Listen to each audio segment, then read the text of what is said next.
Hi, welcome to the Mohua show. My name is Mohua Chinappa and I am an author, entrepreneur and ex-housewife. This podcast is about everything from business to technology to arts to lifestyle, but done and spoken ईमानदारी से. Hi, in today's episode we have Renuka Kirpalani. Renuka is the executive editor video content at Autocar India, which is one of the most viewed television shows and a YouTube channel with almost 2 million followers. Renuka's career in the automotive journalism world is 18 years old, but her love affair with cars is much, much longer. She has raced and rallied with many podiums. She's also worked with her father building her own race cars. Wow. Turning rally care and learned all she knows about cars ground up. Renuka has also taken some epic road journeys across borders, driving in the Saarc Rally, Asean Rally, and trips from Germany to India overland. Welcome, Renuka, in today's podcast. But before we start, we want to know from you, what was the first home gadget you fixed or repaired as a child?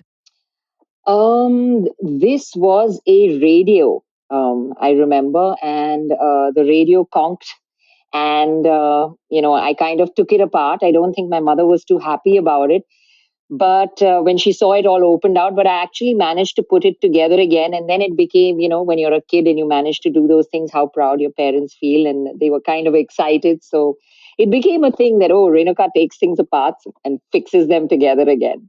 Your parents should meet my parents. I don't think they were very happy if I, put things apart. But well, this is really interesting. So you took the whole radio at home and you just pulled it out. What prompted you to do that?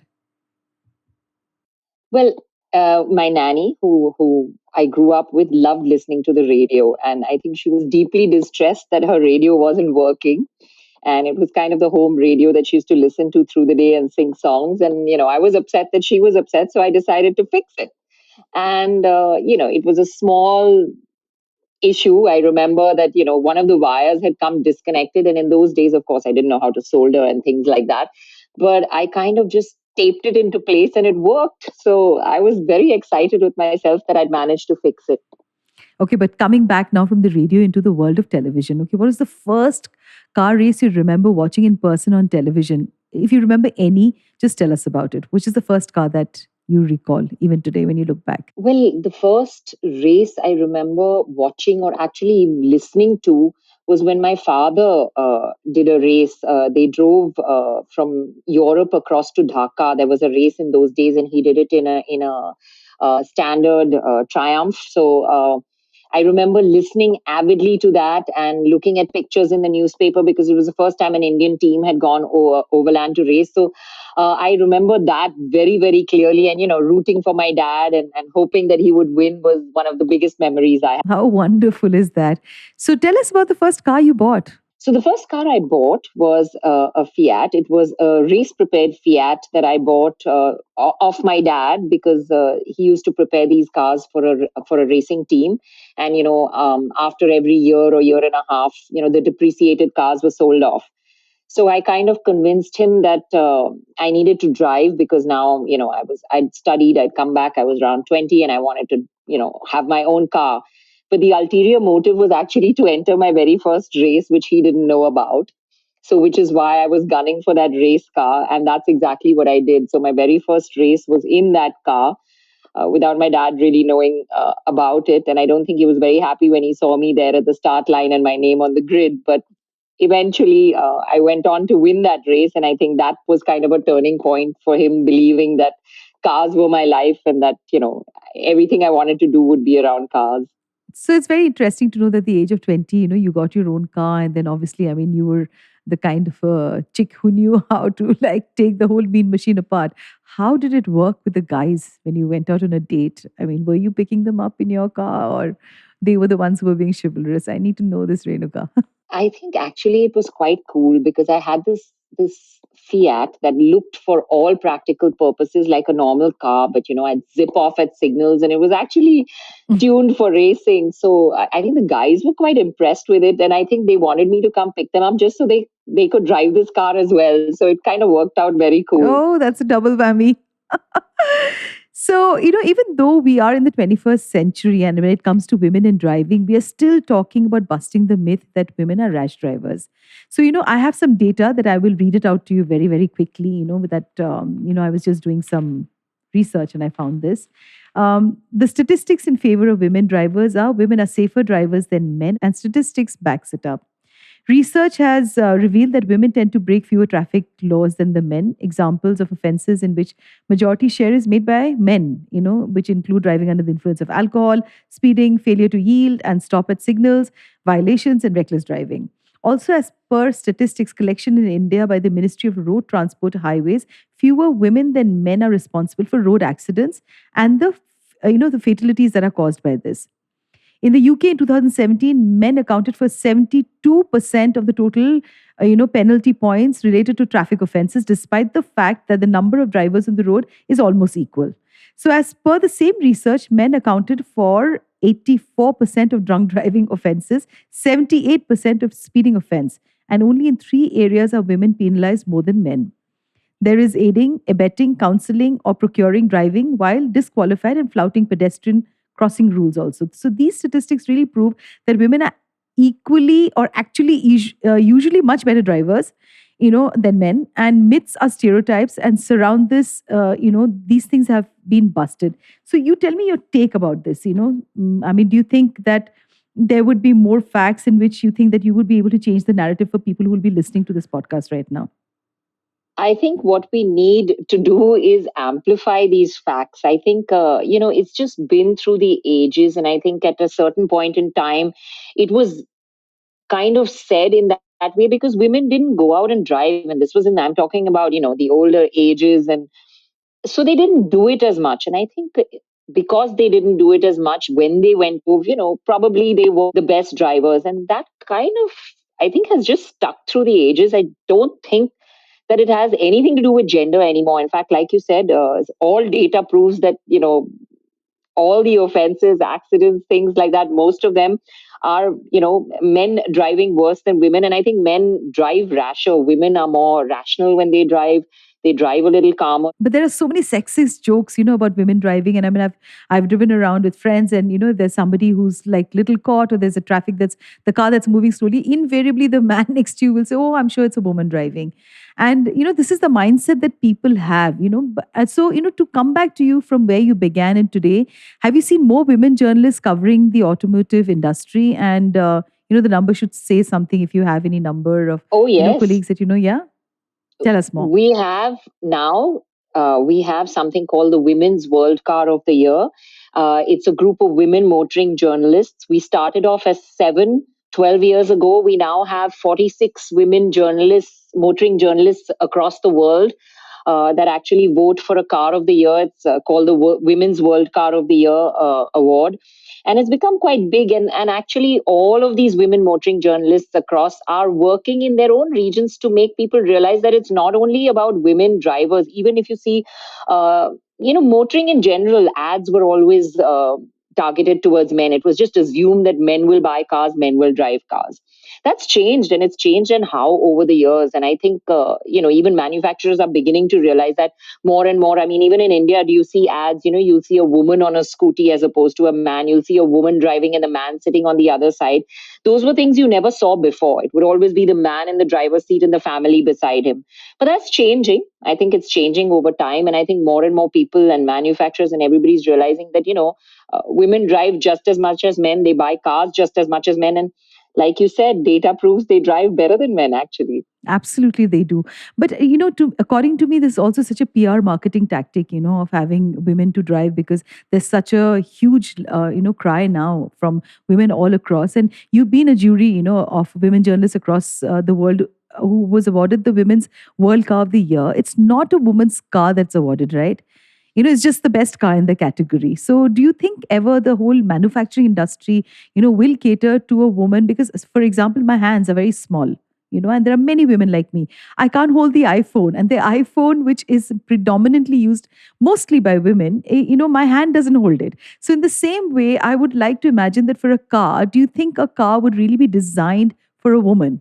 or it's just a PR tactic, of getting people to talk about, women becoming equal, and there is a gender equality that's being spoken about. Just like your thoughts on that. No, I think that's changing. I think that's changing. From one of the manufacturers, I even heard how they put one of their engineers in a sari to get in and out of the car, so that they could understand how difficult it is for women who wear different kind of attire to actually get Exactly. in and out of a car.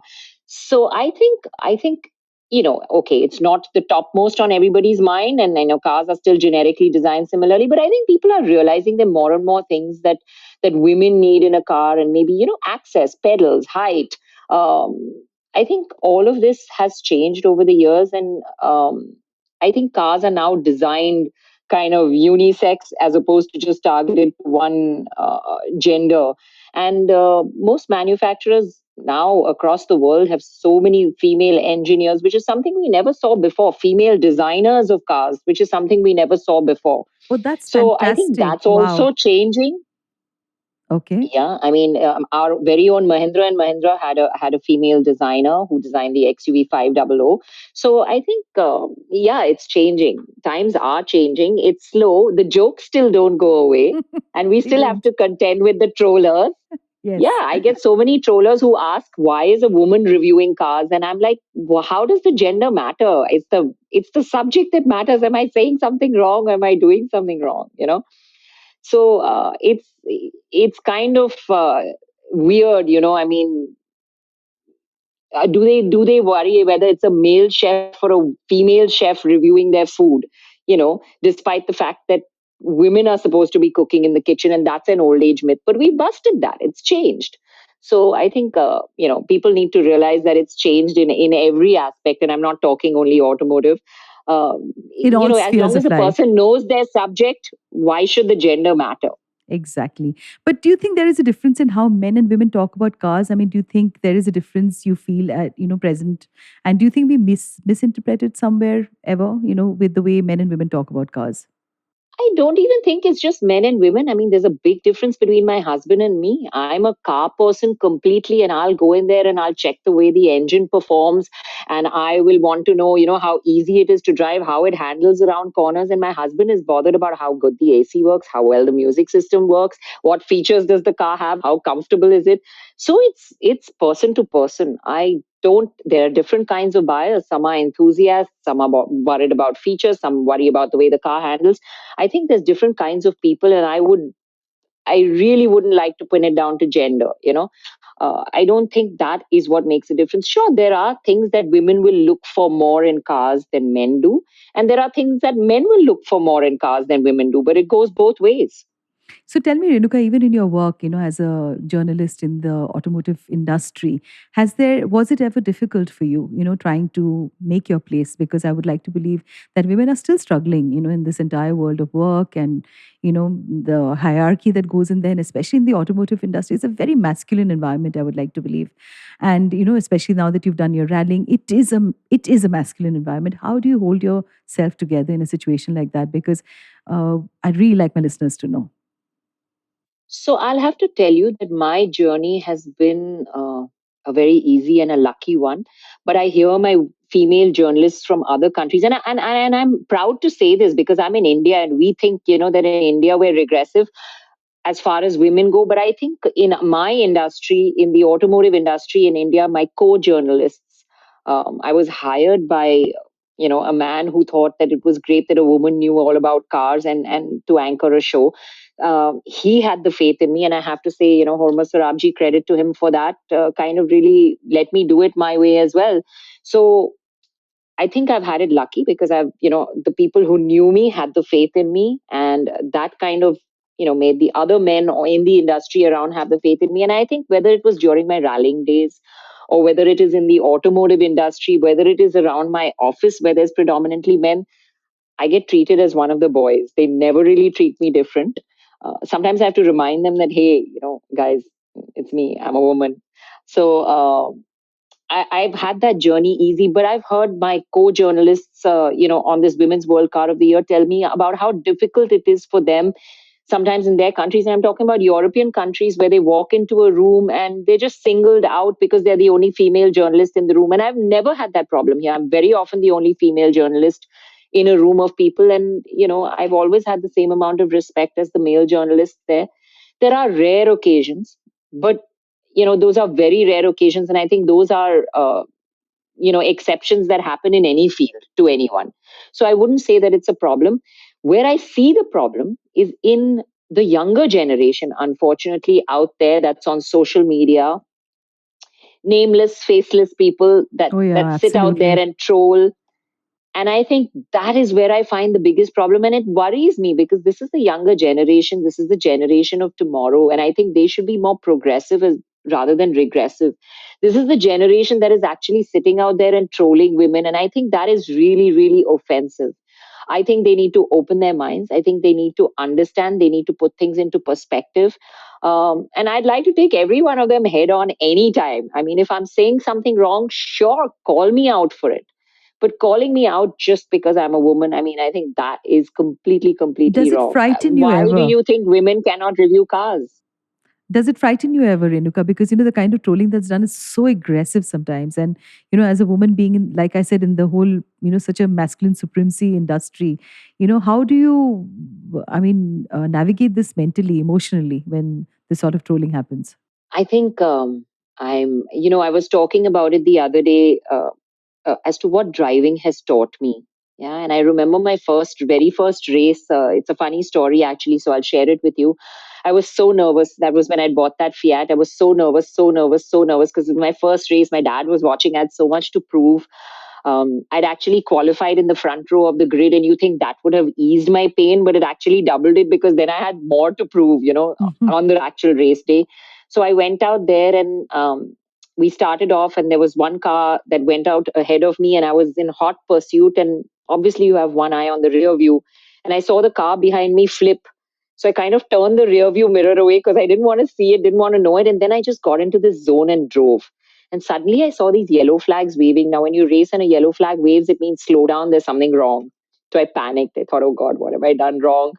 The marshals came waving me down and said, go back to the pit. What are you doing? And I really, really panicked. I went back. My friend, who's also a woman, Farah, came, shook me. I got out of the car, I pulled off my helmet. And in those days at the Juhu racing circuit, the stands were right close to where you got off. And I could hear loads of people in the crowd saying, Ayla, ye to ladki hai. And I really panicked. I I'm thought, getting oh the God, goosebumps listening to you, Renuka. my How heart sank, amazing. and I said, I've done something really, really wrong. This is the end of my career, even before it started. And then I heard Farah say, you idiot, you won. Why were you doing an extra lap? And then it kind of sunk in that I was so much in my own zone. I hadn't seen the checkered flag. I was still just going round and round the track. So, I tell that story because I tell people what driving taught me is focus on what you do and forget the noise around you. And that's the Exactly. way I deal with the trolling as well. That's the way I deal with most things in my life. Focus on what I'm doing. And as long as I can do it well, the noise around me doesn't matter. How wonderful. I leave this with the listeners, saying that you need to focus on what you're doing and the noise, you should just drown it out. So before I end this podcast, I will end with Michelle Morton's trailblazing rallying career. Once Ari Vatanen, you must be knowing about him, a Finnish Yeah. rallyist has said that the day I will be beaten by a woman, I will stop racing. At the San Remo rally that year, Michelle duly did so. She won it, and Vatanen never ever retired. So thank you, Renuka, for being on today's podcast, and it was wonderful talking to you. Thank you. It was a pleasure. Absolute pleasure. To you, our dearest listeners, you can find us on your favorite streaming services, Spotify, Amazon Music, Apple Podcast, and of course on all other major streaming services. With loads of love, we are The Mohua Show, where we talk ईमानदारी से.